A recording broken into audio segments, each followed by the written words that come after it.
Halo Smart Viewers, welcome back to Sore-Sore Seru. Seru banget. Masih bareng gue, alright. Adam dan Nathan.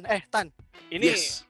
lu kan tadi udah janjiin gue. Ini gue kan mau buka puasa, bingung nih mau kemana. Nah, Benar. coba sekarang nih gue penasaran, siapa yang lo rekomendasiin buat gue? Nah, pas banget. Di sini kita udah ada kedatangan ini salah satu dari bisnis kopi yang memang harus kita ulik nih, karena ini salah satu rekomendasi untuk nanti kita bareng nyicipin pada saat buka puasa. Di sini udah ada Karina. Halo. Oke. Nah, Karina ini datang sebagai perwakilan dari Excafi ya, gitu. Nah, halo Karina, apa kabar? Baik, gimana Mas Nathan? Oke, aman, sehat-sehat juga. Sehat. Gitu. Masih belum bolong lah puasanya gue. Kan masih bisa dihitung jari ya. Sedih amat baru dihitung jari tiba-tiba udah bolong ya puasanya. Gitu. Oke, makanya nih biar puasa gue makin lengkap, gue pengen cobain nih kira-kira di Excafi ada menu apa aja segala macam gitu, Tan. Pengen diulik lah. Harus kita ulik-ulik. Nah, tapi sebelum kita lebih jauh dulu. Nah, ini kan sore-sore ini kan memang salah satu yang perlu dibahas itu adalah kisah inspiratif. Wih, mantap. Nah, kita mau tanya-tanya dulu ke Karina sendiri. Karina, ini bisnis pertama Karina atau memang sebelumnya ini udah keberapa kali? Ini bisnis ketiga ya. Bisnis ketiga? Oke. Dari tapi yang kenapa nggak ada yang berhubungan sih satu sama lain gitu kan? Nggak ada yang berhubungan. Aku personally suka di bidang F&B dan kopi. Oke. Untuk yang dua itu masih berjalan, yang lain atau? Yang pertama itu Muay Thai. Jadi Muay Thai itu selama ini kita lagi tutup dulu karena kan juga nggak aman ya kalau Muay Thai dengan orang kan. Gitu. Terus yang kedua itu kita workshop gitu. Jadi biasanya kita sewain tempat, terus kita undang pengajar-pengajar untuk bisa mengajar ke orang-orang itu, partisipannya. Itu masih jalan sih, cuma kebanyakan sekarang lebih ke sewa tempat aja gitu. Oke.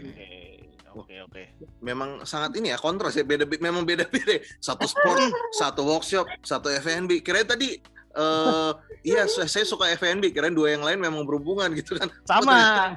Ternyata jauh mungkin, banget. Iya, karena mungkin udah punya pengalaman sebelumnya di bidang F&B, lo lebih pede nih untuk ngejalanin bisnis berikutnya. Tapi ternyata justru kebalikannya ya, menarik juga nih, Tan. Oke, benar. Nah, masih muda, harus coba yang banyak. Luar biasa. Kata Pamungkas sudah keluar di segmen ini ya. Udah langsung keluar. Baru awal-awal kita ngobrol sama Karina, langsung dikasih petuah ya kan. Karina sendiri tapi untuk yang Excafi ini udah mulai sejak kapan sih? Sorry?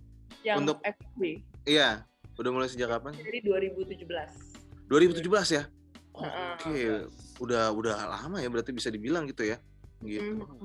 Oke. Nah, ini kalau misalnya Karina sendiri kenapa tiba-tiba masuk ke F&B gitu? Tadi kan memang bilang ada ketertarikan sendiri gitu kan. Tapi kenapa ada rencana ini udah bisnis dua udah jalan nih sebenarnya gini nih. Tapi memang yang Muay Thai memang ada ketahan memang semenjak pandemi sih gitu. Tapi ini kenapa 2017 ini kenapa mencuat nih tiba-tiba nih ada F&B gitu? Sebenarnya backgroundnya sendiri dari kakek aku ada restoran gitu. Terus dari itu Excafi sendiri ini juga di dalam hotel yang ada restoran, kebetulan aku juga yang kontrol. Jadi ada F&B. Nah, sebelum workshop ini juga aku sempat bikin kayak catering makanan gitu untuk kantor-kantor gitu. Jadi pas 2017 kebetulan memang lagi hype banget kan ya yang kopi-kopi budget, kopi ready to drink yang sekitar 15-27 ribu gitu. Jadi aku kepikir pertamanya sih hanya untuk complimentary aja di restoran di hotel gitu. Jadi ada kopi, ada makanan. Oke. Biar lengkap, Tan. Awalnya itu ya untuk ngelengkapin ya di restorannya.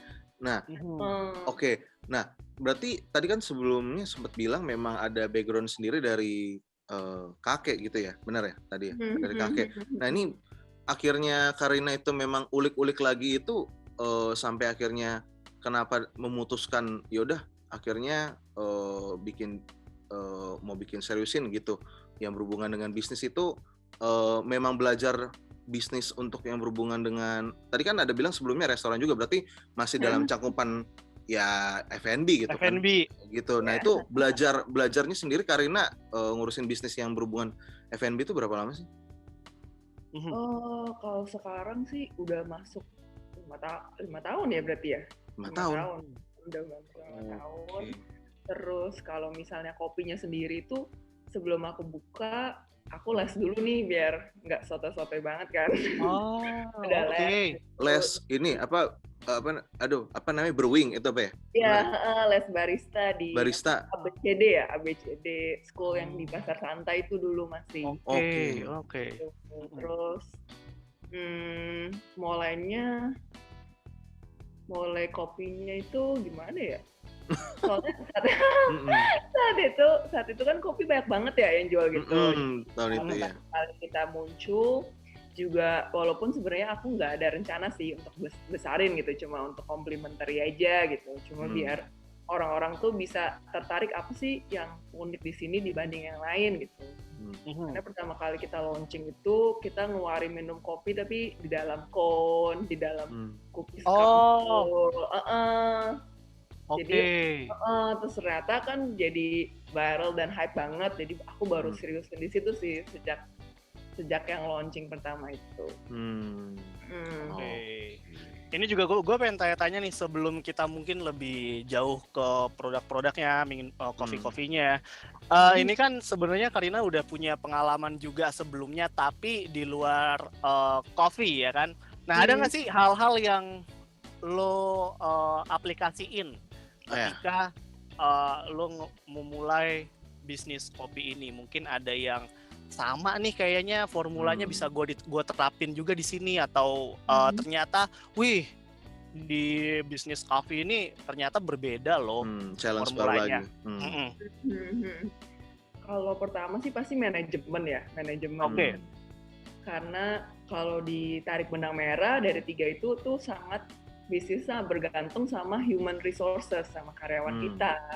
Ya kan, gimana misalnya dia melatih Muay dan bikin customer tuh happy gitu. Misalnya di kopi kan mungkin gimana caranya dia bisa brewing kopi yang bikin orang juga happy, atau misalnya catering bikin masakan yang juga orang happy gitu. Kalau misalnya workshop juga gimana nih caranya kita memilih guru yang diminati sama customer di saat itu gitu, misalnya seperti itu.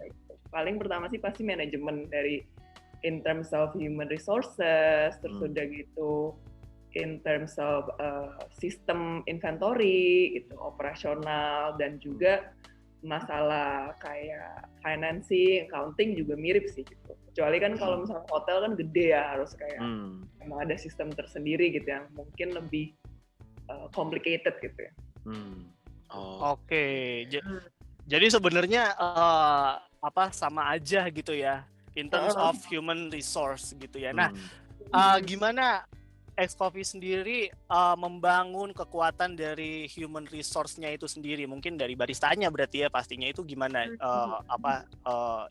caranya kalian untuk bikin orang tuh make sure we happy ketika kita minum kopinya dari X-Coffee? Kalau aku percaya ya, orang itu bisa memberikan kebahagiaan sama orang kalau misalnya kita sendiri juga bahagia gitu. Jadi yang aku penting adalah karyawannya itu harus bahagia dulu gitu, dia satisfied, dia puas, dan dia merasa berarti gitu kerja di situ tuh dia merupakan salah satu faktor yang penting untuk membuat bisnis ini jalan gitu. Kalau misalnya dari human resources-nya sendiri sama kita udah merupakan satu tim ya, bukan sebagai kayak karyawan sama bos, itu so far sih lebih jalan operasionalnya dibanding bukan teamwork gitu ya. Oke. Tuh Tan, ada quote lagi tuh Tan, tadi Tan dicatat Tan. Iya, ini baru awal-awal belum masuk bisnis tiba-tiba kok udah banyak banget ya. sebelum kita masuk banyak ya. Sebelum kita masuk ke produk-produknya gitu loh. Oh, iya. Pas nih. Nah, tadi kan juga pemanas dulu ya. Dulu nih. Pemanasan dulu nih. Tadi kan juga Karina bilang bahwa udah sempet kursus ya. Untuk bikin kopi, brewing. Nah, gimana kesan lo setelah lo ngikutin kursus itu? Karena ya mungkin ada aja smart viewers di rumah yang ya elah bikin kopi doang gitu kan. Kalau mereka tinggal seduh ya. Ini kan kalau brewing memang nggak tahu aja belum nanti smart viewers. Gimana pengalaman kesan-kesan lo yang lo dapatkan setelah ikutan les tersebut? Berapa lama sih lesnya waktu itu? Waktu itu cuma 3-4 hari sih. 3-4 hari? Cepet amat. Iya. Bikin kopi itu susah menurut saya.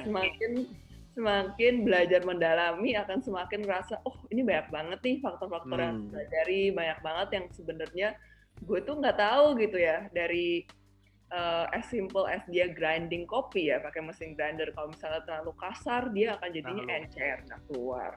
Terlalu halus juga dia mampet ya, jadi nggak bisa keluar kayak gitu. Atau misalnya biji kopi sendiri, misalnya pas kita beli, kita expect rasanya keluarnya kacang sama apa gitu ya. Kalau misalnya salah brewing, kebanyakan waktu, kekurangan waktu, airnya kurang panas, kepanasan, nggak keluar rasanya. Itu makin lama makin susah. Karena brewing tuh ngomongin mengenai presisi juga ya, karena dia ada hitungannya gitu kan, makanya itu yang harus dipelajari. Aku sendiri sih memang cukup interest juga sama kopi banget gitu, makanya sempat belajar juga. Dulu tuh pertama kali ya sebutlah ini kan sore-sore seru awal-awal gitu kan, terus dapat narsum kopi gitu kan, pasti itu masih bingung tuh bedanya kayak mochaccino, frappuccino itu apa sih gitu kan, terus ada macem-macemnya lagi kan, aduh ini apaan ya gitu kan.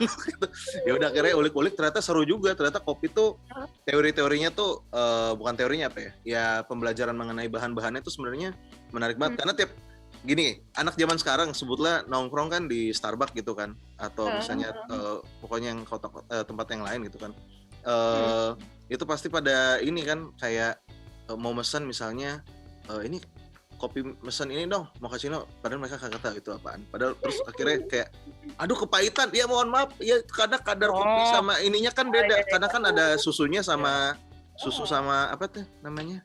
Susu sama, aduh lupa. Tapi emang ini sih tren ya. Karena tren orang jadi kayak mungkin mereka nggak terlalu mengetahui soal ilmunya gitu, let's say. Jadi pas disodorin yang kayak gitu, mereka kayak, lah kok begini rasanya, padahal bener seperti itu ya, Karina ya. Iya benar. Nah menurut itu. Saya buat kopi itu kayak pelukis. Menurut saya seni. Okay. Oh mantap. Iya benar, menurut saya gitu loh. Jadi saya benar-benar menghargai barista yang bisa bikin kopi enak ya, karena susah gitu menurut saya. Betul, ya. setuju. Betul. Gitu. Nah, ini menarik nih karena tadi udah mulai panas nih karena ngomongin mengenai kopi, saya juga bergetar nih, rasanya menggebu-gebu. Tapi kita tahan dulu Smart Viewers. Nanti abis ini kita langsung coba langsung. Ini udah kode nih buat minum. Gue yang puasa, tapi lu yang batuk-batuk. Kenapa tiba-tiba tadi langsung hilang? Udah kode nih, harus langsung nyicipin nanti Smart Viewers ya. Nanti abis ini kita akan coba icip-icip, kita akan bahas, dan kita nanti akan ngobrol-ngobrol mengenai SKV-nya lebih dalam. Jangan kemana-mana, tetap di sore-sore seru. Seru banget.